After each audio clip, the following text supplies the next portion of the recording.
Hello बच्चों, कैसे हो यार आप सभी लोग। तो आज जो हम लोग चैप्टर पढ़ने वाले हैं उस चैप्टर का नाम है सबसे पहले हैलोल्केन एंड हैलोरिन। आज इस चैप्टर को पढ़ने से पहले मैं बिल्कुल एक बात क्लियर कर दूं, जो मैंने वीडियो में पोस्ट किया था बिल्कुल वही होने वाला है।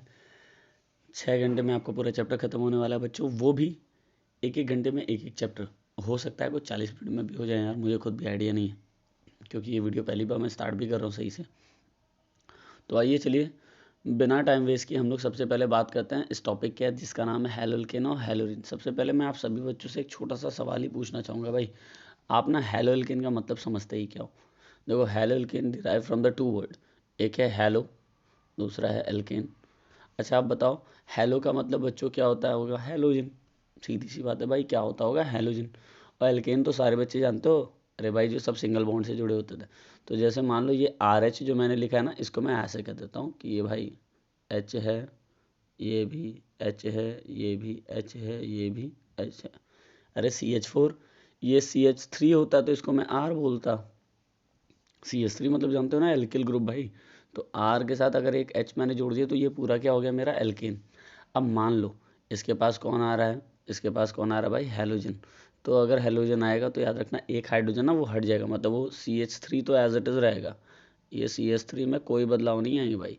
बदलाव किस में आएंगे, ये जो एक्स्ट्रा एक हाइड्रोजन हमें जोड़ा, यानी इन शॉर्ट एल्केन का एक हाइड्रोजन क्या हो जाएगा यहाँ से हट जाएगा। और उसकी जगह ले कौन लेगा, हैलोजन। मतलब ये हटा तो पहले वाले हाइड्रोजन से मिला और क्या बन गया HX। अब आपको पता होगा भाई इस कार्बन के पास एक इलेक्ट्रॉन बच गए, तो उससे कौन रिएक्ट कर लेगा, हमारा दूसरा वाला भाई हैलोजन। तो क्या फॉर्म कर लेगा भाई, वो फॉर्म कर लेगा हैलो एल्केन। इतनी बातें आई थिंक आपको क्लियर हो गई होगी बच्चों। चलो अब हम लोग आगे बात करने वाले हैं इनके क्लासिफिकेशन। अब आप ये मत सोचना कि मैंने हैलोरिन कैंसिल कर दिया, नहीं नहीं, अब आने वाला है भाई, थोड़ी देर बाद आएगा। पहले हैलोल्केन तो हम लोग पूरा पढ़ लें। तो देखो अगर हम लोग बात करें ना बच्चों क्लासिफिकेशन की, तो सबसे पहले हमें कुछ चीज़ें समझनी भी ज़रूरी है। जैसे on the basis of number of hydrogen atom, तो हो सकता है ना भाई हाइड्रोजन एटम, सॉरी हैलोजन है, मुझे वही मैं सोच रहा था यार हाइड्रोजन कहाँ से आ गया, यहाँ पे मैंने हैलोजन लिखा है। तो देखो हैलोजन एटम के बेसिस पे वो 3 तरीके से मेनली हो सकता है डिवाइड, मोनो, डाई और पॉली। यहाँ मोनो का मतलब है अगर एक हैलोजन लगा होगा उस पूरे ग्रुप में तो आप उसको मोनो बोलना। अगर 2 लगा होगा बच्चों तो उसको आप डाई बोलना। और अगर मान लो 2 से ज़्यादा, अगर मान लो 3 लगा तो उसको ट्राई बोल देना, लेकिन अब 3 से भी ज़्यादा हो जाए भाई तो उसको आप पॉली बोल देना, ठीक है। तो अगर आप सोच रहे हो ना कि इसके एग्जाम्पल क्या हैं, तो चलो भाई मैं आपको एग्जाम्पल भी दिखा देता हूँ। जैसे ये देखो भाई, मैं इसके एग्जाम्पल्स की अगर बात करूँ तो देखो यहाँ पे सिर्फ एक ही हैलोजन लगा हुआ है, ये है फ्रेंड सजेशन, ये तो अपनी दुनिया में रहते हैं भाई। अच्छा रुक जाना यार, मुझे ऐसा लगता है ना थोड़ा सा नोटिफिकेशन भी ना ऑफ करना पड़ेगा, ये कंटिन्यूसली मुझे मैसेज करते रहते हैं, इनकी बात ही मत करो। आपको भी ऐसे बहुत सारे मैसेज आते होंगे टू टू करके, नए फ्रेंड सजेशन अच्छा चलो हम लोग मुद्दे पे आते हैं यार। हमने कहा एक हेलोजन ये दिख रहा है तो ये क्या हुआ भाई मोनो। अच्छा अगर 2 हेलोजन तो ये क्या है डाई। अच्छा ये देखो भाई 3 तो ट्राई। अच्छा 4 होता है टेट्रा, 5 होता है पेंटा, ऐसे बोल सकते हो। लेकिन मैं आपको खुद ज्ञान दे रहा हूँ, क्यों इतना मेहनत करना है यार। हम मान लेते हैं 2 से ज़्यादा वाले ना पॉली होंगे, कोई दिक्कत भाई इतने में। अब नेक्स्ट टर्म देखो हमने किस तरह से क्लासिफिकेशन किया है, कंपाउंड जिसमें sp3 कार्बन से कौन जुड़ा हो, हेलोजन। अब ये sp3 कार्बन क्या होता है, मैं आपको ज्ञान की बात बताता हूँ। जिस कार्बन के 4 साइड हों वो sp3 होगा। मानता हूँ ये चीज़ें बुक में है नहीं, बट मैं आपको तरीका बता रहा हूँ, याद करने में क्या ही जाता है भाई। तो इनके चारों साइड क्या हों, खाली हूँ, मतलब यहाँ पे कुछ भी जुड़ सकता है। तो ये चारों साइड में मान लो यहाँ हाइड्रोजन जुड़ा, यहाँ हाइड्रोजन, यहाँ हमने हेलोजन जुड़ दिया, तो ये sp3 वाला कार्बन है जिससे कौन जुड़ा है, हेलोजन। तो अब इनके नाम कैसे होंगे, एक तो हम लोग पहले पढ़ चुके, पूछो क्या भाई, हमने पढ़ लिया एल्किल हैलाइड। जी हाँ हैलोल्केनी भाई एल्किल हैलाइड होता है। सेकेंड आता है हमारा एलाइलिक हैलाइड। अब इसको कैसे समझेंगे, जैसे मान लो भाई आपने एल्कीन लिया, आपने क्या लिया एल्कीन, डबल बॉन्ड ऐसे बना दिया यार। अब इससे ना जुड़, क्योंकि ये कार्बन जानते हो कैसा होगा sp2, मैं पहले ही क्लियर कर दूं। अब इससे ना जुड़ के नेक्स्ट वाले कार्बन से कौन जुड़े, हेलोजन। तो आप सारे बच्चों को पता होगा भाई किसके 4 साइड कैसे हैं, ये तो कार्बन से बॉन्ड बना लिया इधर वाला, ठीक है, इधर वाला हेलोजन से, बाकी सब जगह पे क्या होगा हाइड्रोजन। तो इन शॉर्ट ये क्या हो गया भाई हमारा sp3 कार्बन, ठीक है। तो हम आपको ये कहने वाले हैं कि भाई अगर sp3 कार्बन से कोई भी हेलोजन जुड़ता है एल्कीन के केसेस में, तो आप उसको बोलोगे एल्किन के नेक्स्ट कार्बन आइटम के केस में, तो आप भाई उसको बोल देना ना कि ये एलाइलिक हैलाइड है। देखो मैंने इसको हिंदी में भी लिखा पता है, तो अगर भाई आपको इसका नोट्स भी चाहिए तो मुझे बताना, मैं ज़रूर प्रोवाइड कर दूंगा। सबसे पहले जहाँ डबल बॉन्ड लगा हो उसके बगल वाला कार्बन अगर हैलोजन से अटैच हो तो उसको हम लोग क्या बोलेंगे भाई, एलाइलिक। ठीक है, मानता हूँ ये थोड़ा सा अजीब है, हिंदी में कौन लिखता है यार, लेकिन हाँ मैंने कोशिश की, मैंने कहा यार थोड़ा सा इजी पड़ जाएगा, क्या ही फ़र्क पड़ता है अगर आप लोग इसको देख लोगे। चलो अब हम लोग नेक्स्ट पॉइंट पे आते हैं। नेक्स्ट पॉइंट हमारा क्या है, देखो नेक्स्ट पॉइंट हमारा है, ये तो अलग ही मजाक करता है यार, यही इसीलिए ना मैं फ़ोन से जनरली वीडियो नहीं बनाना चाहता, इसीलिए मैं वीडियो बनाने में रुक गया। ये देख रहे हो ये अपने आप ही अपनी दुनिया में चल रहा है। चलो कोई नहीं, अब हम लोग बात करते हैं ना, अगर बेंजीन से डायरेक्टली कोई हैलोजन जुड़ जाए तब तो आप जानते हो भाई उसको हैलोरीन बोलते हैं। बट मैं ये कहूँ कि बेंजीन से ना जुड़ के उसके नेक्स्ट वाले कार्बन से अगर हैलोजन जुड़े दें तो उसको हम लोग क्या बोलेंगे भाई, तो याद रखना भाई उसको हम लोग बोलते हैं क्या, हम लोग बोलते हैं बेंजल हैलाइड, या कई बच्चे उसको बेंजाइलिक हैलाइड बोलते हैं, तो हम लोग उसे क्या बोलेंगे भाई, बेंजाइलिक हैलाइड। कोई बच्चे बेंजिलिक हैलाइड बोलते हैं ना, बेंजिलिक हैलाइड। तो मैं कहूँगा भाई मेरा प्रोनाउंसिएशन अलग है, आपका प्रोनाउंसिएशन अलग है यार, दोनों को सेम ही मान लेते, क्या ही जाता है हमारा। ठीक है, तो अब हम लोग आने वाले ना नेक्स्ट मुद्दे पे। ये तो भाई सबका वो कॉन्सेप्ट आई होप क्लियर हो गया होगा। अब हम लोग आते हैं ना कि sp3 कार्बन तो ठीक है, अब अगर मान लो वो sp2 कार्बन से जुड़ जाए। अब ये sp2 कार्बन क्या होता है, जैसे मैंने बोला ना कि भाई कार्बन के अगर कितने साइड, पहले ये रुक जाए यार, इसको मारूंगा मैं अभी खींच खींच के।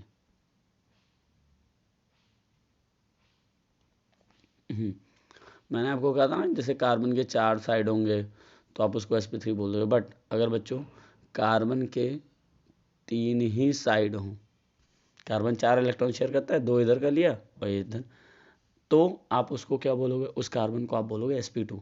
अगर मान लो ऐसे कार्बन से कौन जुड़ जाए भाई, हैलोजन, जैसे कि ये, तो आप इसको बोलोगे बच्चों विनाइलिक हैलाइड। याद क्या रखना है भाई, एलाइलिक हैलाइड में ना इससे नहीं जुड़ता था, इसके बगल वाले कार्बन से जुड़ता था, बट विनाइलिक हैलाइड में डबल बॉन्ड से डायरेक्टली हैलोजन जुड़ जाए तो आप उनको क्या बोलोगे, विनाइलिक हैलाइड। अगर यही काम बेंजीन रिंग में हो जाए, मतलब बेंजीन रिंग वाले कार्बन से अगर जुड़ जाए तो उसको हम लोग एरिल हैलाइड, या एक और भाषा में हम लोग उसको बोलते हैं भाई हैलो एरीन। तो क्या इतनी चीज़ें भाई आप लोगों को समझ में आ गई सही से? ठीक है, अब हम लोग बात करते हैं ना नॉमेनक्लेचर का। तो देखो भाई नॉमेनक्लेचर ना 2 तरह के होते हैं स्पेशली। एक होता है क्या कि आप एल्किल हैलाइड करके पूरा उनका नाम लिख दो, और दूसरा ये तो याद ही होगा भाई हैलो एल्केन करके हम लोग लिख देते हैं। तो अगर किसी बच्चों को ना दिक्कत होता है तो मैं ना नॉमेनक्लेचर वाला पार्ट ना अभी यहाँ पे निकाल ही देता हूँ, क्यों इतना यार परेशान होना है ना। तो ये देखो ये पूरे नॉमेनक्लेचर आपको दिख रहे होंगे, लेकिन मैं इनको ओपन करने वाला एनसीईआरटी की बात कर रहा हूँ भाई, कहीं अलग से थोड़ी ना बात करो। अब देखो मैं ना आपको थोड़ी सी ट्रेनिंग दे रहा हूँ, ट्रेनिंग क्या है थोड़ा सा याद रखना। जनरली अगर मैं बात करूँ ना, जैसे मान लो एक स्ट्रेट चेन है, ये स्ट्रेट चेन में एक मिथाइल ग्रुप में लगा दूँ सेकेंड लास्ट या सेकेंड कार्बन पे, तो इसके लिए मैंने एक नाम रख दिया आइसो। ठीक है, और इधर मान लो हैलोजन जुड़ा है, इधर कुछ भी जुड़ा है, इधर हैलोजन जुड़ा OH जुड़ा, मुझे उससे मतलब नहीं है। अगर मान लो मैंने 2 CH3 लगा दिया तो आप इसके लिए नाम लिख देना नियो। और इस तरफ मान लो हैलोजन आपने जोड़ दिया है या OH आपने जोड़ दिया, तो अगर सिर्फ एक जुड़ा हुआ है भाई, अगर सिर्फ क्या जुड़ा हुआ है, एक जुड़ा हुआ है, तो आप उसके लिए क्या बोलोगे, मैं आपको खुद बोल रहा हूँ, इसके लिए आप बोलोगे आइसो। लेकिन अगर मान लो एक और जुड़ गया हो तो इसको आप बोलोगे नियो, इस स्ट्रेट चेन के अलावा। याद क्या रखना है कि साइड में ही वहाँ पे आपको कोई फंक्शनल ग्रुप जोड़ना है। गलती से अगर आपने ना, जैसे एक बच्चा ना मुझे ये लेकर आ गया कि सर ये 4 कार्बन है, यहाँ पे जो जोड़ा मैंने ये X जोड़ दिया, ये क्या है, तो मेरे लाल ये जानते हो ये है सेकेंडरी, ये याद रखना। कैसे, इस कार्बन के अगल बगल ना 2 कार्बन है तो हमने इसको सेकेंडरी नाम दे दिया। तो यही थोड़ा सा ना कन्फ्यूजन हर बच्चों को होता है, तो इसीलिए मैं ये चीज़ें क्लियर कर दे रहा हूँ आपको, सो दैट आप ना इसका नोमेनक्लेचर सही से कर सको। तो IUPAC में बस याद रखना है भाई, एल्किल हैलाइड तो देखो सभी में दिख रहा है, बट फ़र्क क्या हो रहा है कि कहीं कहीं सेकेंडरी लिख दे रहा है, कहीं कहीं नियो लिख दे रहा है। तो ये वर्डिंग्स थे जो आपको याद रखना है। मान लो टर्शरी एक ऐसा कंडीशन है, बस मैं इसके लिए बता रहा हूँ, ये मान लो 3 कार्बन है, यहाँ पे अगर आपने हैलोजन जोड़ दिया तो यहाँ पे भाई सेकेंडरी मत बोलना, सिर्फ इसके लिए, ये एक्सेप्शन है। इनके लिए हम लोग जो शब्द यूज़ करते हैं वो यूज़ करते हैं आइसो। ये मैं आपको खुद पर्सनली बता रहा हूँ कि हमको यहाँ पे सिर्फ आइसो यूज़ करना है, बाकी हर जगह अगर ऐसे केसेस आते हैं तो हमको सेकेंडरी यूज़ करना है, ये हमको रट्टा मार लेना भाई। ठीक है, बाकी यार IUPAC नेमिंग तो मुझे लगता है हर बच्चों को आता है यार, बट फिर भी चलो कोई नहीं, हम इसी स्ट्रक्चर्स की बात करें। तो बताइए जो ऐसे बना हुआ ना ब्रैकेट, याद रखना जहाँ पे आपको हाइड्रोजन, इस वाले हाइड्रोजन पे आपको दिख रहा है ना कम है, इस वाले कार्बन पे, तो जहाँ पे आपको ना कार्बन कम दिख रहा हो 1 2 3 4, जिस पे हाइड्रोजन कम दिखता है ना वहाँ पे आप लगा दो Cl, जहाँ ब्रैकेट लगा हुआ है। जैसे मान लो अब मैंने ना इसी वाले स्ट्रक्चर्स की बात कर ली, तो पहले ध्यान दो कि किस वाले कार्बन से हाइड्रोजन चला गया। ये जो बीच में है ना, देखो ध्यान से, वहाँ पे लिखो C, दिख रहा है, और उसके अगल बगल 3 क्या लिख लो, 3 बोला है ना, चलो हमने लिख दिया 3 CH3। उसके बाद हमें क्या करना है, CH2 लिखना है, फिर Br लिख देना। अब मेरा पहला सवाल, ये क्या है भाई, एक स्ट्रेट चेन है, बिल्कुल है। कितने मिथाइल ग्रुप है, उसके बाद 2। अगर 2 मिथाइल ग्रुप है तो मैंने आपको क्या सिखाया था, मैं यूज़ करूँगा नियो। बट अब देखो नेक्स्ट वाले स्ट्रक्चर का देखना है, यहाँ पे C है, CH3, मैंने कहा ना C जहाँ पे है उसी के बगल में CH3 जोड़ दो, और उससे कौन जुड़ गया भाई, ब्रोमीन। याद करो मैंने आपको क्या कहा था कि भाई अगर ये बीच में आ जाता ना, ये देखो ये पहले नंबर पे जुड़ा है क्या, CH2, अरे भाई उसके बगल में कार्बन है ना जिससे 2 मिथाइल ग्रुप हैं, बट ये तो बीच में ही आ गया। अगर बीच में आता ना तो आप देखोगे कि वो कार्बन कितने कार्बनों से घिरा है, तो 1 कार्बन 2 कार्बन 3 कार्बन, तो आप टर्शियरी शब्द यूज़ करना। ये सब कॉमन नेमिंग के टेक्निक है। बाकी बच्चों आप सारी चीज़ें आई थिंक समझ ही गए हो, लॉजिक मैंने जो समझाया वो आपको इफेक्टिव थोड़ा सा लग ही रहा होगा। तो भाई हाँ, इतनी चीज़ें आपको याद रखनी है अच्छे से। तो ये जो नियम बोला ना 2 तरह के होते हैं भाई, ये 2 तरह के यही होते हैं, आइसो और नियो। मैंने पूरी कहानी लिख दी इसके पीछे। चलो अब हम लोग बात करने वाले हैं नेचर ऑफ कार्बन और एक्स बॉन्ड का। तो सारे बच्चे एक बात तो जानते हो भाई कि सारे हेलोजन ना, कुछ भी हो, कार्बन से तो ज़्यादा इलेक्ट्रोनेगेटिव होंगे। मुझे नहीं लगता ये चीज़ आपको बताने की ज़रूरत है। कोई भी हेलोजन ना कार्बन से तो ज़्यादा इलेक्ट्रोनेगेटिव होगा। इसका मतलब क्या है भाई कि अगर कार्बन से हेलोजन जुड़ेगा तो कार्बन के ऊपर ऑलमोस्ट चांसेस यही है कि पार्शियल पॉजिटिव का साइन आएगा और हेलोजन के ऊपर पार्शियल नेगेटिव का साइन आएगा। इससे होगा क्या भाई, अगर मान लो ये बॉन्ड टूटते हैं ना, तो हमें एक चीज़ समझ में आ जाएगा कि इसके ऊपर पॉजिटिव है तो इस पर नेगेटिव जुड़ेगा, और इसके ऊपर नेगेटिव है तो इसके ऊपर पॉजिटिव। अगर बॉन्ड टूटता है तो अब कई लोग आपसे पूछते हैं कि सर बॉन्ड लेंथ किसका ज़्यादा होगा किसका कम, तो देखो ये तो चेंज नहीं हो रहा है। चेंज किस में आएगा भाई, इसमें। तो अगर मान लो ये बढ़ते चला जाएगा तो बॉन्ड लेंथ बढ़ता चला जाएगा। जैसे अब ये बढ़ने का मतलब है, अगर फ्लोरीन हुआ तो बॉन्ड लेंथ कम, क्लोरीन हुआ थोड़ा सा ज़्यादा, ब्रोमीन हुआ थोड़ा और ज़्यादा, आयोडीन हुआ तो और ज़्यादा, क्योंकि साइज़ जब ना बच्चों बढ़ती रहती है, हमें यही चीज़ समझना है। जैसे किसी एटम की ना इतनी छोटी साइज़ है, फिर एक इतनी बड़ी साइज़ है, तो कॉमन सी बात है भाई इसका बॉन्ड लेंथ ज़्यादा ही होगा, ठीक है। तो जैसे जैसे एटम की साइज़ बढ़ती जाएगी भाई बॉन्ड लेंथ बढ़ते जाएगा। बट याद रखना, अगर किसी का ना बॉन्ड लेंथ ज़्यादा बढ़ गया तो आप उसको ना ईजिली तोड़ सकते हो। किसी का बॉन्ड लेंथ ज़्यादा बढ़ गया आप उसको ईजिली तोड़ सकते हो, लेकिन अगर किसी का बॉन्ड लेंथ छोटा है तो आप उसको ईजिली नहीं तोड़ सकते हो। इसीलिए बॉन्ड लेंथ ना हमेशा किस पे डिपेंड करता है, साइज़ पे। और एक और चीज़ आपको याद रखना है कि बॉन्ड लेंथ जैसे जैसे साइज़ बढ़ती है वैसे वैसे उनका डाइपोल मोमेंट भी बढ़ाते चला जाता है, ठीक है। तो ये छोटे छोटे टर्म्स हैं जो अगर आपने सीख लिया तो थोड़ा इफेक्टिव हो जाएगा भाई अब बच्चों आप ही लोगों के लिए। अब सबसे बड़ा मुद्दा हो सकता है ना आपके एग्ज़ाम में, क्योंकि भाई आप लोग टर्म 1 के लिए इतनी मेहनत से तैयारी करो, तो एक सवाल तो यही आ सकता है कि इंक्रीजिंग और डिक्रीजिंग ऑर्डर में बॉन्ड लेंथ को कर दो। तो मैंने आपको पहले ही बता दिया भाई, जैसे जैसे ना एटम की साइज़ बढ़ेगी बॉन्ड लेंथ बढ़ते जाएगा। तो बॉन्ड एंथैल्पी का क्या करना है, तो उल्टा हो जाएगा पूरा, ये याद रखना है। बॉन्ड एंथैल्पी और डाइपोल मोमेंट दोनों के लिए आपको यही बनाना है। इतनी बातें सभी बच्चों को क्लियर हो गई भाई, कोई इसमें दिक्कत परेशानी समझ में आ गया, वेरी गुड। अब जैसे कई बच्चों को इस बात को लेकर भी ना कन्फ्यूजन हो रहा है, तो मैं उनको ना एक छोटा सा यहाँ पे एनजाइटी में ना चार्ट भी दिखा देता हूँ भाई, ये पूरा बना हुआ है। मैंने कहा आप उसी बहाने ना सीख भी जाओगे। देखो बॉन्ड लेंथ भाई जैसे जैसे आपको दिख रहा है कि क्या हो रहा है, बढ़ते जा रहा है, वैसे वैसे इनकी बॉन्ड एंथैल्पी क्या होती जा रही है भाई, घटती जा रही है। डाइपोल मोमेंट में बस इस टर्म के लिए मैं आपको कहूँगा स्पेशली, इसका डाइपोल मोमेंट थोड़ा सा कम होता है। कारण इसके पीछे देखो, जब साइज ना बहुत ज़्यादा बढ़ जाती है ना तो इलेक्ट्रोनेगेटिव कैरेक्टर ना बेटा बहुत कम होने लगता है। तो आप कह सकते हो ये भी एक मेन कारण है जिसके वजह से उनका डाइपोल मोमेंट क्या होने लगता है, घटने लगता है। तो ये भी आपको याद ही रखना है, ठीक है। मतलब डाइपोल मोमेंट हर जगह साइज वाले टर्म पे नहीं जा सकता है, सबसे ज़्यादा वो जाता है इलेक्ट्रोनेगेटिविटी पे। अब सबसे बड़ा मुद्दा आता है भाई क्या, मेथड ऑफ प्रिपरेशन ऑफ क्या, haloalkane, but from where, from alcohol. ये देखो ये मेरा कह सकते हो भाई थोड़ा सा ना चीट कोड है, ये मैंने ऐसे ही बना दिया था कि सारे बच्चों को याद हो जाए। अब देखो मैंने क्या कहा ना कि अगर आपने मान लो भाई ना ROH लिया और यहाँ पे क्या लिया HCl, तो बनेगा क्या RCl और H2। अब आप कह रहे हो सर इसमें चीट कोड क्या है, तो रुको ज़रा सब्र करो भाई, आने वाला है। अभी जो आपको ट्रिक बताने वाला हूँ वो अभी आने ही वाला है। बट कंडीशन क्या है, एनहाइड्रस जिंक क्लोराइड चाहिए, ठीक है। एक रिएक्शन ये हो गया, मतलब इनके बीच में कुछ ऐसा रिएक्शन हुआ होगा, ठीक है। कैसे हुआ होगा चलो मैं वो बता ही देता हूँ। जैसे R है OH और आपने H और Cl लिया, याद क्या रखना है कि बॉन्ड टूटेगा, यहाँ से टूटा इस पे प्लस साइन, यहाँ पे टूटा इस पे प्लस साइन और इस पे माइनस साइन। वैसे ही बच्चों इस पूरे पे माइनस साइन है, यहाँ पे टूटा तो इस पे प्लस साइन और Cl पे माइनस साइन। तो हमको पता है जब एक बार ना एक बॉन्ड टूट जाता है भाई तो उससे दोबारा जुड़ने की कोशिश नहीं करता, वो दूसरे जुड़ने की कोशिश करेगा। तो किससे जुड़ेगा सोच के बताओ। तो ये R प्लस किससे जुड़ने की कोशिश करेगा, Cl माइनस, तो बन गया RCl। और H प्लस किससे जुड़ने की कोशिश करेगा, OH माइनस, तो क्या बना लिया H2O। अब नेक्स्ट पॉइंट है, अगर ROH NaBr और H2SO4 से रिएक्ट करता है तो क्या बनेगा। मैं पहले आपको ज्ञान की बात बताता हूँ कि भैया पहले ही RBr बना लो, बन गया। H2SO4 को दो हिस्सों में तोड़ दो, H प्लस और HSO4 माइनस, तो Na का तो ब्रोमीन गया तो NaHSO4 से जुड़ गया, क्या बना NaHSO4। अब बचा क्या हमारे पास, सोचो ध्यान से, हमारे पास बचा H प्लस और ये वाला OH माइनस, तो क्या बन गया H2O।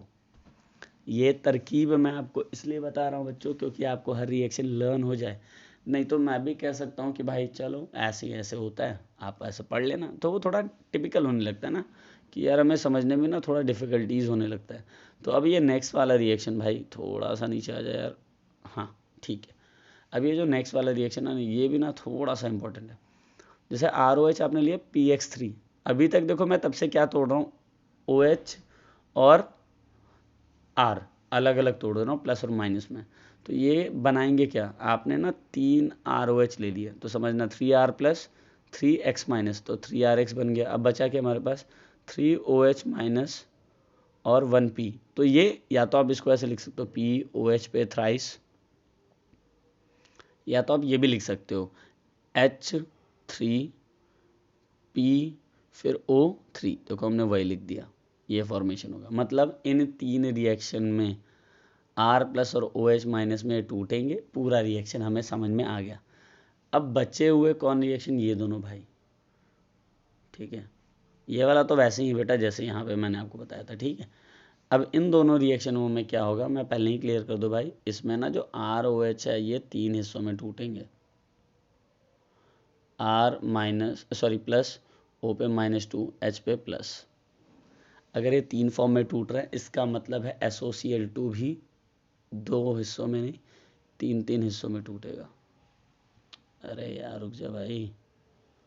अब ये Cl से मान लो एक जुड़ गया RCl बन गया, दूसरे Cl से कौन जुड़ गया H प्लस जुड़ गया, क्या बन गया HCl। देखो बनना भी है RCl HCl बन गया। फिर SO ना बचे हुए ऑक्सीजन से मिलके क्या बन गया SO2। इतनी बात तो मुझे नहीं लगता किसी को कोई दिक्कत। अब अच्छा इस वाले की भी हम लोग बात कर लेते हैं PCl5 की, R प्लस H प्लस और O पे -2। बस मैंने ROH को ना प्लस एक साइड लिख दिया और माइनस एक साइड लिख दिया। पहला सवाल PCl5 में से 2 क्लोरीन तो गए, एक यहाँ पे RCl बनाएगा एक HCl बनाएगा। अब बचा क्या हमारे पास, बचा होगा PCl3 और ऑक्सीजन। तो जब ये मिलता है ना तो POCl3 बन जाता है। तो कितना आसान हुआ ना रिएक्शन लर्न करना। तो देखो मैंने नोट्स में ये लिखा है, एक बात याद रखना कि जब ये PCl5 या SOCl2 से रिएक्ट करेंगे तब इस फॉर्म में टूटेंगे, बाकी सभी केस में इस फॉर्म में टूटेंगे। देखो कितना बढ़िया है ना, सब समझ में आ रहा है। अच्छा एक और है, एक और बात याद रखनी है। क्या याद रखनी है कि अगर एनहाइड्रस जिंक क्लोराइड जो पहले रिएक्शन में यूज़ कर, मतलब याद है ना वो ROH प्लस HCl वाला, वो बस प्राइमरी और सेकेंडरी अल्कोहल में यूज़ होगा, टर्शरी में नहीं होगा। कारण कारण कारण क्यों नहीं यूज़ होगा, क्योंकि टर्शरी बहुत ज़्यादा रिएक्टिव है। ये इतनी बातें समझ में आ गई भाई, इतने में कोई दिक्कत, इजी है, इसीलिए मैंने सब बता दिया। अच्छा देखो, जो हमारा सेकंड रिएक्शन है, मैं पहले आपको सजेशन देने वाला हूँ। पूछो क्या भाई? सजेशन यही है कि जो जो टर्म लिखा हुआ है ना, आप वो सारे टर्म्स ना एक एक करके देखते भी रहना। ओके, 1 मिनट भाई, ये सुबह सुबह का टाइम है तो गर्दन बहुत ज़्यादा दर्द हो रहा है। चलो कोई नहीं, अब हम लोग ना बात करने वाले हैं कि मान लो भाई हमने क्या ले लिया, RH ले लिया और क्या ले लिया भाई, Cl2। तो ये कितने बच्चों को याद है? मैंने पहले ही लाइन में ही आपको पढ़ाया था, याद करो याद करो। RHCl2 की जगह बस खाली मैंने क्या लिख दिया था, कोई बच्चा बताएगा मुझे? मैंने वहाँ पे लिख दिया था X2। मैं थोड़ा सा पानी पी लूँ भाई। यस,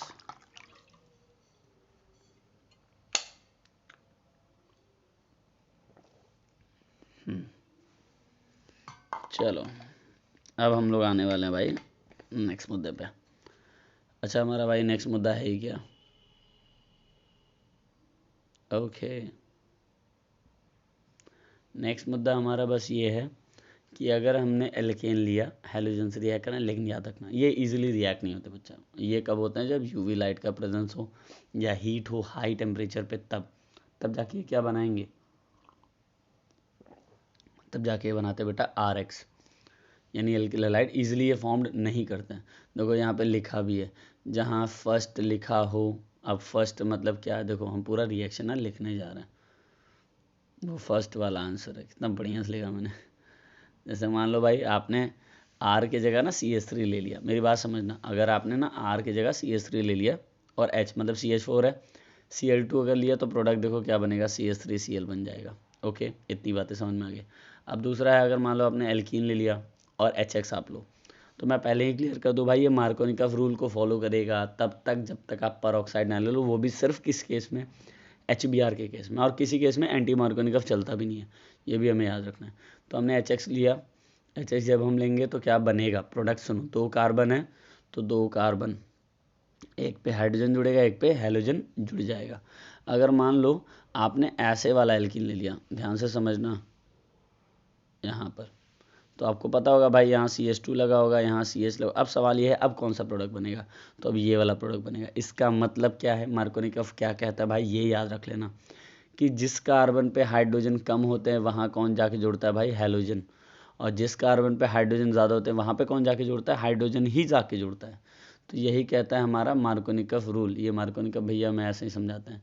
अब देखो मैंने तीसरा भी लिख दिया कि भाई अगर परऑक्साइड ले लो और HBr ले लो तो देखो यही प्रोडक्ट बनेगा। अब उसमें ना रूल जो मैं बोला हूँ ना अभी मार्कोनिकॉफ के लिए बच्चों, उसका जस्ट उल्टा हो जाता है। तो आपको याद रखना है कि भाई जो रूल पहले बोला गया था ना मार्कोनिकॉफ के लिए, उसके लिए जस्ट उल्टा लाइन्स अगर हम बोल दें तो वो किसके ऊपर मतलब चला जाएगा भाई, वो चला जाएगा सारा का सारा रूल किसके ऊपर चला जाएगा, एंटी मार्कोनिकॉफ के लिए। लेकिन वो तब होगा जब आप HBr लोगे और परऑक्साइड। कई बच्चे ना HCl लेके परऑक्साइड कहते हैं सर उसमें भी हो जाएगा, नहीं होगा भाई, उसमें कभी नहीं होगा। सिर्फ ये इसी केस में पॉसिबल है, हर केस में पॉसिबल नहीं है एंटी मार्कोनिकॉफ। ठीक है, अब एक नेक्स्ट मेथड आता है जिसको हम लोग बोलते हैं हैलोजन एक्सचेंज। तो मैं सारे बच्चों को एक बात बताने वाला हूँ भाई, हैलोजन एक्सचेंज 2 तरह के होते हैं, एक आयोडीन के लिए और एक फ्लोरीन के लिए। कारण, पहले मैं कारण आपको बता दूं। देखो आयोडीन ना इजीली रिएक्ट नहीं होता है, और रिएक्ट होने के बाद ना बच्चों ऑक्सीडाइज होने की चांसेस उसकी बहुत ज़्यादा होती है, क्योंकि बॉन्ड इजीली टूट जाता है भाई, तो फिर से किसी और को ऑक्सीडाइज कर देगा। तो अब अगर आप चाह रहे हो कि नहीं नहीं भैया ये रिएक्शन होता रहे, तो वो कैसे होगा, बड़ा शब्द तो यही है। तो ये रिएक्शन तभी हो सकता है बच्चों जब आप एल्किल हैलाइड को सोडियम आयोडाइड से रिएक्ट कराओ in the presence of acetone. मैंने यहाँ पे लिखा नहीं है, मैं आपको बता दे रहा हूँ। तो किसका फॉर्मेशन हो जाएगा, एल्किल आयोडाइड का। अब इस रिएक्शन का नाम क्या है, इस रिएक्शन का नाम असल में बच्चों फिंकलस्टेन है। मैंने इसके लिए थोड़ा सा जुगाड़ बनाया था, फिर में एफ मतलब फिंकलस्टेन, मतलब आई मतलब आयोडीन आएगा। अच्छा नेक्स्ट दाम देखो भाई मैंने क्या रखा है सिर्फ, तो उसमें स्वार्ट्स और फ्लोरीन, मतलब स्वार्ट्स में फ्लोरीन आएगा। तो ये छोटा सा जुगाड़ है, अगर आप इसको लर्न करना चाहो तो भाई लर्न भी कर सकते हो, मुझे कोई दिक्कत नहीं है। तो मैंने क्या कहा, RBr है ठीक है, या RCl कुछ भी आप लेते, तो AgF से अगर आपने रिएक्शन कराया तो देखो क्या बन गया, एल्किल फ्लोराइड। यानी हैलोजन एक्सचेंज किन के फॉर्मेशन के लिए यूज़ होता है, या तो एल्किल आयोडाइड या तो एल्किल फ्लोराइड। ठीक है, अब हम लोग आने वाले हैं नेक्स्ट मेथड। नाम ज़रूर याद रखना भाई, ज़रूर पूछ लेता है। नेक्स्ट मेथड हमारा क्या है, फिजिकल प्रॉपर्टीज। मैं पहले ही क्लियर कर दूं, एल्किल हैलाइड जो होते हैं वो कलरलेस होते हैं जब वो प्योर फॉर्म में होते हैं, लेकिन जैसे ही आप उनको लाइट के फॉर्म मतलब लाइट के कांटेक्ट में रखोगे ना, वो कलर दिखाना भी शुरू कर देते हैं। अब इनका जो स्मेल होता है, मैं पहले ही क्लियर कर दूं भाई, इनका जो स्मेल होता है वो कैसा होता है भाई, स्वीट स्मेल होता है। ये जब तक वोलेटाइल फॉर्म में नहीं होंगे तब तक मत बोलना, लेकिन जैसे ही वोलेटाइल फॉर्म में आएंगे इनका स्मेल कैसा होगा, स्वीट स्मेल होगा। नेक्स्ट मुद्दा बॉइलिंग पॉइंट। मैं पहले ही क्लियर कर दूं भाई, जैसे जैसे मॉलिक्यूलर मास बढ़ेगा बॉइलिंग पॉइंट बढ़ेगा। इससे रिलेटेड क्वेश्चन आ सकते हैं। अब इसका मतलब सबसे ज़्यादा बॉइलिंग पॉइंट RI की है, बट अगर सेम कंपाउंड में, जैसे मान लो आपने ले लिया क्लोरोब्यूटेन, एक स्ट्रेट चेन वाला है, और एक आपने ले लिया 2-मिथाइल क्लोरोप्रोपेन, याद रखना 2-मिथाइल क्लोरोप्रोपेन, तो ये ब्रांचिंग है।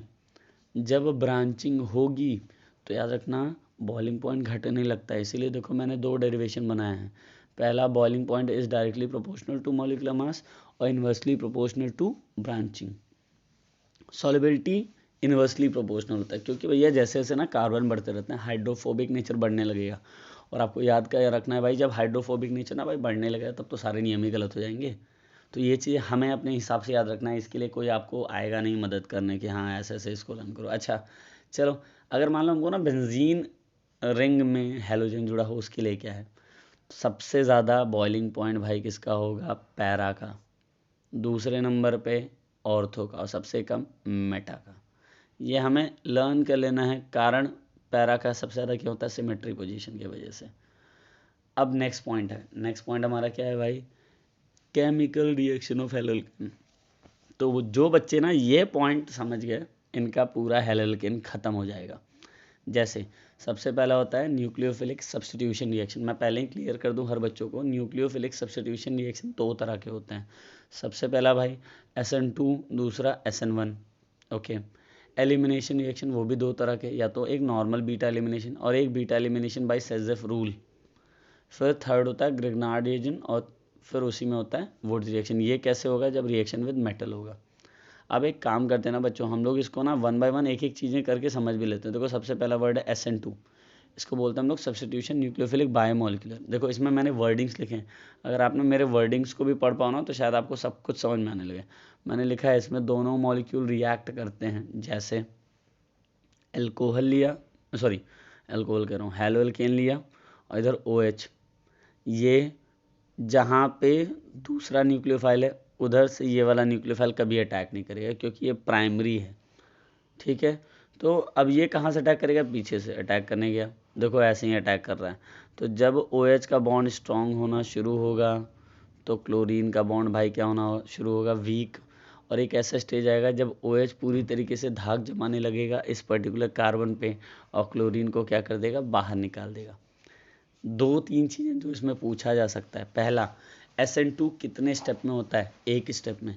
दूसरा, इसमें रिटेंशन होता है या इन्वर्जन होता है। याद रखना भाई, इसमें पीछे से अटैक किया है तो आप उसको बोलोगे इन्वर्जन, सामने से अटैक करता है तो आप उसको बोलते हैं रिटेंशन। ये याद रखने वाली बात है।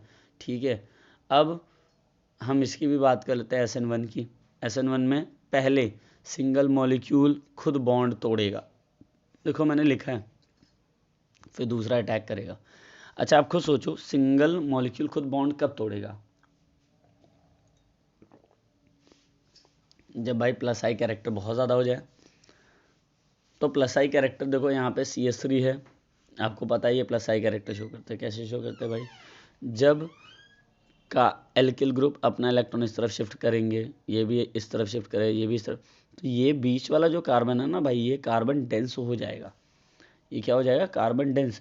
और जब भाई ये कार्बन डेंस हो गया ना, आप खुद सोचो, तो क्या यहाँ से ब्रोमीन को ये इजीली निकाल सकता है कि नहीं निकाल सकता, बहुत आराम से। आप खुद ही सोचो, यहाँ पे एक मान लो आपने ना क्या लिया था, मैग्नेट, ठीक है, और इस मैग्नेट को ना और ज़्यादा मैग्नेटाइज करा रहे हो अपोजिट पोल वाला। तो अपोजिट पोल वाला अगर कराओगे ना, और इससे जिससे वो जुड़ा हुआ था वो अपोजिट पोल से, तो इनके बीच में रिपल्शन नहीं बढ़ने लगेगा, बिल्कुल बढ़ेगा भाई। तो ये रिपल्शन इतना ज़्यादा हो जाता है कि इसको ये ईजिली रिमूव कर देता है। होता क्या है, ये तो डायरेक्टली मैंने जोड़ दिया ना, बस याद रखना। पहले बनेगा क्या, इसमें कार्बोकैटायन, देखो ध्यान से, इसमें पहले बना कार्बोकैटायन, नेक्स्ट वाले स्टेप में, पहले स्टेप में तो सिर्फ कार्बोकैटायन बन गया, नेक्स्ट वाले स्टेप में OH माइनस इस पर बहुत ईजिली अटैक कर लेता है। क्योंकि इसमें अटैक सामने से हुआ है तो इसको हम लोग बोलेंगे रिटेंशन। अब क्या क्या एग्जाम में आ सकता है, जैसे बोले SN2 में किसकी रिएक्टिविटी ज़्यादा है उसको अरेंज किया, तो याद रखना सबसे ज़्यादा रिएक्टिव होता है 0 डिग्री, फिर 1 डिग्री, फिर 2 डिग्री, फिर 3 डिग्री। तो रिएक्टिविटी ऑर्डर SN किसका भाई, SN किसका 2 का, और SN1 में जस्ट उल्टा हो जाएगा। इसी लाइंस में मैं ऐसे लिखता 3 सबसे ज़्यादा, फिर 2, फिर 1, फिर 0। ये SN1 के लिए है, ये भी याद रखना। SN2 में तो ये ऑर्डर SN1 में उल्टा हो जाएगा। ओके, अब मैं आपसे एक छोटा सा सवाल पूछ रहा हूँ, वैसे ये टर्म यहाँ पे नहीं दिया है, अच्छा दे दिया है, लिख दिया भाई मैंने।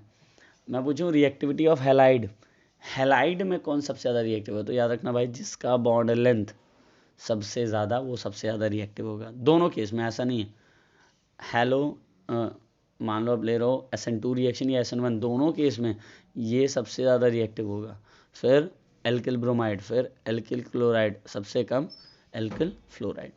अब एक टर्म आता है बच्चों, थोड़ा सा हम लोग ना इसको भी समझ लेते हैं। एक टर्म आता है कायरल कार्बन, मैं आपको खुद बोल रहा हूँ, अगर कार्बन के सभी साइड डिफरेंट ग्रुप से जुड़े हों तो उनको हम लोग क्या बोलेंगे भाई, कायरल कार्बन। बट उसी से एक टर्म आता है ऑप्टिकल आइसोमेरिज्म, ये तब होगा, देखो मैंने लिखा है, ये तब होगा जब कंपाउंड को प्लेन पोलराइज लाइट से पास कराया और प्लेन पोलराइज लाइट रोटेट हो जाए तो कंपाउंड को हम ऑप्टिकली एक्टिव कहेंगे। इसका मतलब जानते इतना लंबा चौड़ा नहीं है, इसका मतलब बस खाली ये है कि ऐसे कंपाउंड, मेरे हिसाब से बच्चों, ऐसे कंपाउंड जिनमें पोलराइज लाइट आई उनमें कुछ रोटेशन हो जाए लाइट में तो वो ऑप्टिकली एक्टिव होंगे, नहीं होता है तो ऑप्टिकली एक्टिव नहीं होंगे।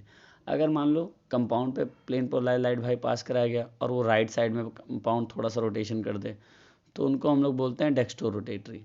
और अगर मान लो भाई वो लेफ्ट साइड में रोटेट कर दे तो उनको हम लोग लीवी रोटेटरी कहते हैं। डेक्स्ट्रो रोटेटरी को हम लोग स्मॉल d से या तो प्लस साइन से डिनोट करते हैं और लीवो को स्मॉल l से या माइनस साइन से हम लोग डिनोट करते हैं। तो होपफुली बच्चों इतनी बातें आपको क्लियर हो गई होंगी। अगर मान लो डेक्स्ट्रो और लीवो दोनों आप प्रोडक्ट बना रहे हो ना तो उसको आप लोग इनएंशियोमर बोलोगे, लेकिन अगर इक्वल प्रोपोर्शन यानी 50-50% मतलब 50% डेक्स्ट्रो 50% लीवो रोटेटरी बने तो उसको आप लोग क्या बोल दोगे, उस मिक्सचर को आप लोग बोल देते हो रेसमिक मिक्सचर। और इनएंशियोमर से रेसमिक मिक्सचर के कन्वर्जन को ही हम लोग क्या बोलते हैं, रेसमाइजेशन। तो होपफुली इतनी बातें क्लियर हो गई होंगी। अब आता है ना एलिमिनेशन रिएक्शन। देखो एलिमिनेशन का मतलब क्या होता है, एलिमिनेट करना भाई, किसी को भी हमें क्या करना है, हटा देना है, ठीक है। तो यहाँ पे जो एलिमिनेशन होता है ना दो लोगों का होता है, किसका किसका, पहला हाइड्रोजन दूसरा हेलोजन। कब होगा ये भी याद रखना बहुत ज़्यादा इंपॉर्टेंट है। अगर आप एक्वस KOH लोगे तो मेरी बात ध्यान सुना, अगर आपने ना गलती से एक्वस KOH लिया तो वहाँ पे होगा न्यूक्लियोफिलिक सब्सटीट्यूशन, लेकिन अगर आपने गलती से अल्कोहलिक KOH ले लिया तो यहाँ पे होगा एलिमिनेशन। यही हमें याद रखना है। तो अल्कोहलिक KOH लिया तो KOH दो पार्टों में टूटता है, K+ और OH-। तो K+ से जुड़ गया X- KX बन गया, OH- से H+ जुड़ गया, बन गया H2O। अब जब ये दोनों निकल गए तो कार्बन के पास एक एक इलेक्ट्रॉन फ्री बच गया। तो क्या भाई ये डबल बॉन्ड बना लेंगे कि नहीं, बिल्कुल। इस रिएक्शन को हम लोग कहते हैं नॉर्मल एलिमिनेशन रिएक्शन। बट अगर मान लो इसमें तो ये पता है ना अल्फा बीटा किसको कहते हैं, ये जिससे जुड़ा है इसको अल्फा बोलते हैं, उसके बगल वाले को हम लोग भाई बीटा बोलते हैं। मैं आपको ये कह रहा हूँ कि एक अल्फा एक बीटा कोई दिक्कत नहीं, लेकिन एक अल्फा और दो बीटा बहुत दिक्कत, क्योंकि हमें खुद नहीं पता कि भाई प्रोडक्ट कहाँ जाएगा, ठीक है। अब सबसे पहला टर्म बहुत ज़रूरी टर्म कि कहाँ जाएगा, सही मायने में बेटा तो दोनों तरफ से ना एल्कीन बनते हैं, लेकिन सबसे बड़ा सवाल ज़्यादा एल्कीन कहाँ बनेंगे। मतलब ये भी देखो एल्कीन बन गया, ये भी एल्कीन बन गया, तो उसमें क्या है, देखो मैंने यहाँ पे लिखा हुआ है, याद रखो जिसमें हाइड्रोजन कम होगा वहाँ एलिमिनेट ज़्यादा होगा। लेकिन मैं इसके अलावा एक और नियम बोल रहा हूँ, याद रखो जिस बीटा कार्बन के पास ज़्यादा कार्बन ग्रुप होंगे वहाँ पर ज़्यादा क्या होगा भाई, एलिमिनेशन होगा, यानी वो वाला कंपाउंड सबसे ज़्यादा बनाएगा, यानी मेजर प्रोडक्ट तो यही बनेगा। और अगर आप इसको और अच्छे से समझना चाहते हो भाई तो मैं इसके लिए 1 मिनट भाई, हाँ ठीक है, ओके। अरे भाई ये क्या हो गया, धोखा, ओके। तो मैं आपको क्या कहने वाला हूँ, देखो अब यहाँ पे ना सेजिफ रूल, यहाँ पे देखो पूरा वर्डिंग्स दिया हुआ है, मैं वही आपको ना पूरा दिखाने भी वाला हूँ।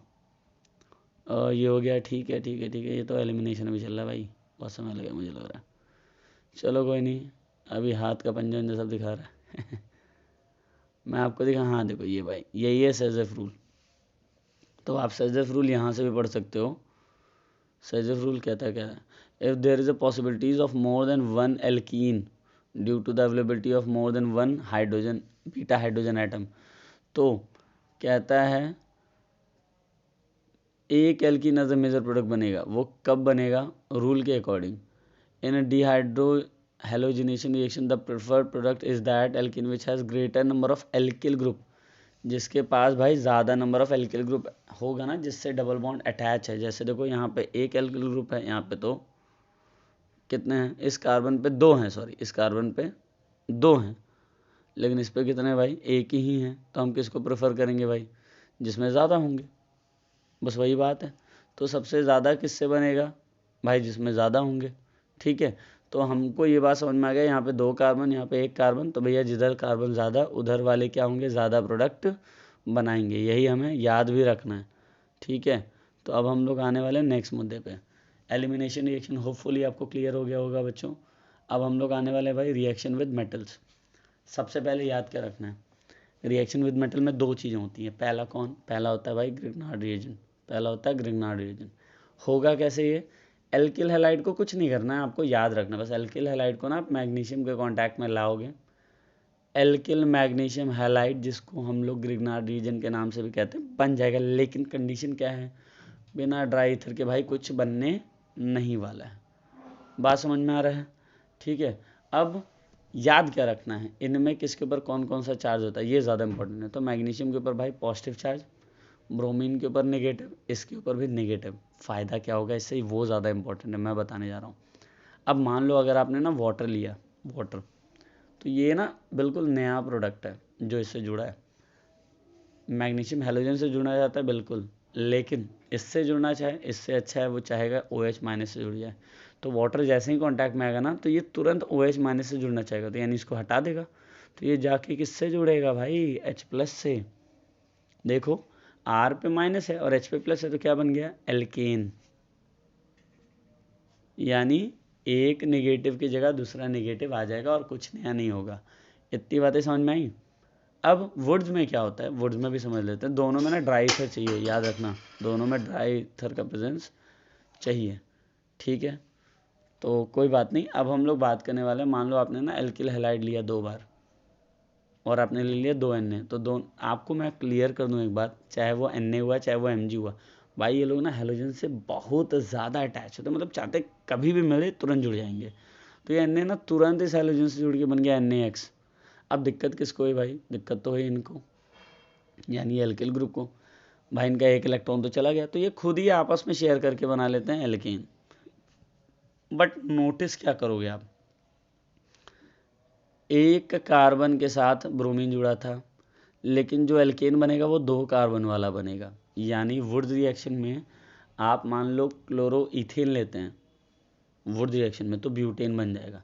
लेकिन क्लोरोइथेन अगर आप ग्रिग्नार्ड रिएजेंट से रिएक्ट करवाते हैं, तो जानते हैं क्या बनेगा, क्या बनेगा भाई, तो बनेगा इथेन ही, अगर आप वाटर के साथ उनका रिएक्शन कराओगे लास्ट में। ये याद रखना है हर बच्चों को। मतलब अगर आप चाहते हो same number of carbon atom का एल्कीन मिल जाए तो यूज़ ग्रिग्नार्ड रिएजेंट, लेकिन double number of carbon atom मिल जाए तो क्या यूज़ करोगे भाई, तो यूज़ कर लो वुड्स रिएक्शन। तो भाई इतने में किसी बच्चा लोगों को कोई दिक्कत, अब आते हैं हम लोग डायरेक्टली ना हेलोरीन पे। यहाँ तक पढ़ लिया, हेलोल्केन हो गया हमारा भाई तैयार। अब आते हैं हम लोग हेलोरीन पे। तो देखो भाई पहले हेलोरीन कहता क्या, कहता है बेंजीन से एक हाइड्रोजन रिमूव करके हेलोजन लगाओगे तो हेलोरीन कहलाएगा। देखो लिखा भी है ना इसलिए। अब जैसे यहीं पे देख लो, एक हाइड्रोजन हटाया हमने, वहाँ पे हेलोजन लगा दिया, उस तरीके कहाँ लगा, अच्छा यहाँ लगा दिया, तो ये क्या कहलाएगा भाई, हेलोरीन। अब मुद्दा इनका प्रिपरेशन, देखो एनसीईआरटी में ना 2 ही दिया, मैं कभी नहीं कहूँगा उससे ज़्यादा पढ़ो। 2 दिया है, एक दिया भाई टाउलिन से और एक दिया है सैंडमेयर रिएक्शन से। तो टाउलिन में आपको कुछ नहीं करना है, हेलोजन लेना है, याद रखना भाई बस ये टर्म इम्पॉर्टेंट है। आयरन होना चाहिए, डार्क रूम में ये कंडीशन होना चाहिए। ऑर्थो और पैरा प्रोडक्ट पे आपको मिल जाएगा क्या, हेलोजन, यानी हेलोरीन विद CH3 फॉर्म्ड हो जाएगा। अगर आयोडीन भी आप बनाना चाहते हो, मतलब हेलोरीन में तो क्लोरो भी होता है, ब्रोमो होता है, आइडो होता है। आइडो के लिए कंडीशन क्या है भाई, क्योंकि ऑक्सीडाइजिंग एजेंट की ज़रूरत इसलिए पड़ेगी, नहीं तो खुद हट जाएगा इजीली, तो HNO3 या HiO4 आपको लेना पड़ेगा। ये आपके NCERT में भी लिखा हुआ है, इसलिए मैंने आपको बता दिया अलग से। नेक्स्ट आता है सैंडमेयर। देखो सैंडमेयर में होता क्या है, सबसे पहला स्टेप याद रखो, NH2 है, बेंजीन पे जुड़ा, इसको हम लोग बोलते हैं एनिलीन। एनिलीन से जब आप NaNO2 और HX को रिएक्ट कराओगे तो पहला जो प्रोडक्ट बनता है उसको बोलते हैं बेंजीन डाइजोनियम सॉल्ट। इसी पूरे रिएक्शन का नाम डायएजोटाइजेशन रिएक्शन भी है बच्चों। तो अगर इससे आपने रिएक्शन करवाया Cu2H2 का, और क्या बन गया भाई, हेलोएरीन, और N2 अलग हो गया, तो याद रखना इस रिएक्शन का नाम हो जाएगा सैंडमेयर रिएक्शन। तो आपने इन दो मेथडों से भाई हेलोरीन बनाना सीख लिया। आयोडोबेंजीन अगर आप बनाना चाहते हो उसी सेम रिएक्शन के लिए, तो मैंने आपको खुद सजेस्ट किया भाई कि आप ना KI से रिएक्ट करा लो, तो आप आयोडोबेंजीन भी बना सकते हो। नेक्स्ट मुद्दा क्या आता है हमारा, नेक्स्ट मुद्दा आता है प्रिपरेशन ऑफ हेलोरीन। देखो reaction of haloarene, sorry preparation तो हमने कर लिया। तो दो तरह के होते हैं, एक होता है न्यूक्लियोफिलिक सब्स्टिट्यूशन, एक होता है इलेक्ट्रोफिलिक। न्यूक्लियोफिलिक इतना इजीली इसमें होता नहीं, बहुत कम रिएक्टिव होते हैं। इसके पीछे कारण जरूर याद रखना भाई, क्योंकि एग्जाम में हो सकता है ऑप्शनल में दे भी दे।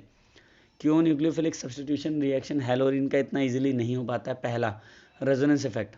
रेजोनेंस इफेक्ट के वजह से बच्चों इनके बीच में क्या बन जाता है भाई, डबल बॉन्ड, दो कार्बन और Cl के बीच में, कार्बन और Cl के बीच में बन गया भाई डबल बॉन्ड। अब आप खुद सोचो, डबल बॉन्ड पार्शियल ही बने लेकिन तब भी तो ये स्ट्रांग होगा, तो यानी इनके बॉन्ड को तोड़ना इतना आसान नहीं होगा।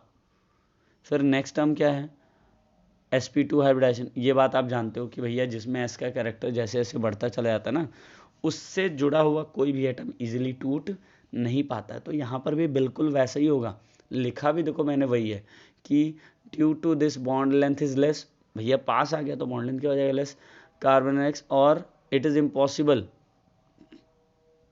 ठीक है, टू ब्रेक बॉन्ड इजिली, इनके बॉन्ड को तोड़ना इतना आसान नहीं होगा। थर्ड पॉइंट है because of electron rich area. हर जगह जितने भी मतलब sp2 होते हैं कार्बन ना, उन सब जगहों पे भैया इलेक्ट्रॉन रिच एरिया हो गई, बहुत जेन्युइन सी बात है बच्चों। तो इलेक्ट्रॉन रिच एरिया होने की वजह से भी इजीली अटैक नहीं कर पाता है। और सबसे last point, instability of what है, क्या क्या क्या क्या क्या, बड़ी तेज भाग रहा है भाई, ओ बच्चा लोग कहाँ भाग गया, अच्छा आ गया, ठीक है, क्या, इनस्टेबिलिटी ऑफ फिनाइल कैटायन। तो यहाँ तक मुझे नहीं लगता किसी बच्चों को कोई दिक्कत होगा। अच्छा अब मैं ये कहना चाह रहा हूँ, मान लो आप ये बनाना चाह रहे हो, कोई दिक्कत नहीं है, बनाओ, बन भी जाएगा, OH आ जाएगा यहाँ पे, लेकिन देखो कंडीशन देखो भाई, इतना ज़्यादा टेम्परेचर, NaOH लिया 623 केल्विन और 380 एम प्रेशर के बाद, और उसके बाद नेक्स्ट स्टेप में H+ लिया, तब जाके क्या बना, फिनॉल। इजीली बना ही नहीं। तो हमको इससे क्या सीख मिलती है भाई कि ये इजीली बन नहीं पाएगा। लेकिन याद क्या रखना है, अगर देखो मैंने लिखा है विड्रॉइंग ग्रुप अगर क्लोरोबेंजीन में लग जाए तो रिएक्टिविटी इंक्रीज हो जाती है। इससे हमको क्या मतलब है भाई, रिएक्टिविटी इंक्रीज का मतलब क्या है, इसका मतलब ये है कि रिएक्शन पहले के कंपैरिजन में और तेज होने लगेगा। अब जैसे NO2 एक इलेक्ट्रॉन विड्रॉइंग ग्रुप आपने लगाया पैरा पोजीशन पे, तो याद क्या रखना है भाई कि पहले के कंपैरिजन में देखो टेम्परेचर क्या हो गया, कम, क्लियर, बनेगा भाई OH बनेगा फिर से, लेकिन पहले से कम टेम्परेचर। अच्छा मान लो आपने दो ले लिए NO2, दो इलेक्ट्रॉन विड्रॉइंग ग्रुप लगा लिए, अब देखो टेम्परेचर और कम हो गया पहले से भी।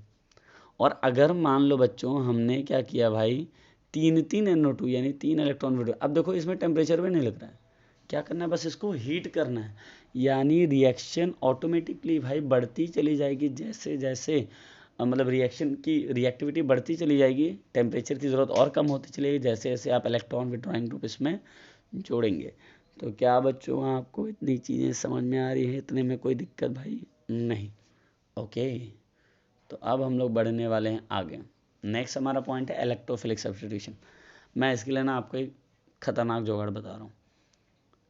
क्लोरीन बेंजीन रिंग पे जहाँ पे भी जुड़ा हुआ है याद रखना ये ऑर्थो और पैरा डायरेक्टिंग होगा। मत पूछो यार क्यों हमें याद ही करना है एग्जाम में, ये सब थोड़ी ना बोलो वाई, अब ये सब्जेक्टिव है नहीं ना, तो हमें टेंशन लेने की ज़रूरत नहीं है, बस याद रखना ये ऑर्थो और पैरा डायरेक्टिंग होगा। अब दो तरह के प्रोडक्ट बनेंगे, मैं क्लियर कर दूं, एक ऑर्थो और एक पैरा, जिसमें पैरा हमेशा मेजर प्रोडक्ट होगा। बट ज्ञान की बातें क्या, HNO3 में इलेक्ट्रोफाइल क्या बनेगा, तो बनेगा NO2 इलेक्ट्रोफाइल। ओके, H2SO4 में इलेक्ट्रोफाइल क्या बनेगा भाई, तो SO3H। और Cl2 में क्या बनेगा, Cl। और तो कुछ लग नहीं रहा भाई। अच्छा चलो, CH3Cl में क्या बनेगा, तो CH3 COCl में इलेक्ट्रोफाइल की मैं बात कर रहा हूँ, कौन बनेगा, तो CH3CO।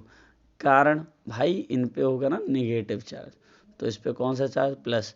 जिस पे भी प्लस चार्ज दिख जाए याद रखना क्या है हमको, वो सब के सब इलेक्ट्रोफाइल जैसे बिहेव करेंगे। तो HNO3 में NO2 बनेगा, ये तो कंफर्म हो गया। पैरा और ऑर्थो पे, कहाँ पे भाई, पैरा और ऑर्थो पे क्या बनेंगे, NO2। ठीक है, अगर मान लो हमने क्लोरीन ले लिया, किसके प्रेजेंस में, एनहाइड्रस FeCl3 के प्रेजेंस में, तो ऑर्थो और पैरा पे दोनों क्या जुड़ेंगे, क्लोरीन, लेकिन मेजर कौन होगा, पैरा वाला। H2SO4 ले लिया, तो देखो मैंने इसीलिए पॉइंट सब बताया कि प्लस HSO3 है, तो मतलब भाई SO3H दो जगह जुड़ेगा, कहाँ, ऑर्थो और पैरा पे। लास्ट रिएक्शन है, बिल्कुल लास्ट है, फ्रीडल क्राफ्ट रिएक्शन। तो याद रखना कुछ कंडीशन, ये कंपलसरी है भाई, बिना इसके रिएक्शन नहीं होगा। याद क्या रखना है, इसमें एल्किल जुड़ेगा, देखो एल्काइलेशन में एल्किल जुड़ेगा, कैसे, इस पे प्लस चार्ज और क्लोरीन पे भाई माइनस चार्ज, इसमें भी भैया इस पे प्लस चार्ज और क्लोरीन पे माइनस चार्ज, तो प्लस वाला कहाँ जुड़ेगा, ऑर्थो और पैरा पे। तो इसी के साथ बच्चों ये चैप्टर हो गया पूरा समाप्त। लेकिन मैं आपको खुद ये कह रहा हूँ ये और इफेक्टिव हो सकता है, लेकिन अगर आप इसके साथ साथ एक बार वीडियो और देख ले, अगर आप 2 बार इस वीडियो को देखोगे तो आपको ये पूरा चैप्टर ही क्लियर हो जाएगा। और जिन बच्चों को भाई नोट्स चाहिए तो प्लीज़ मैसेज करना भाई, मैं यूट्यूब के नीचे ही अपना कॉन्टैक्ट नंबर दे रहा हूँ, तो मैं आपको वो नोट्स फॉरवर्ड कर दूंगा, बट थोड़ी ईमानदारी के साथ भाई पढ़ना। चलो बच्चों, थैंक यू, इस चैप्टर को रिवाइज कर लो, thank you very much. Cancel हो रहा है, हो ही गया।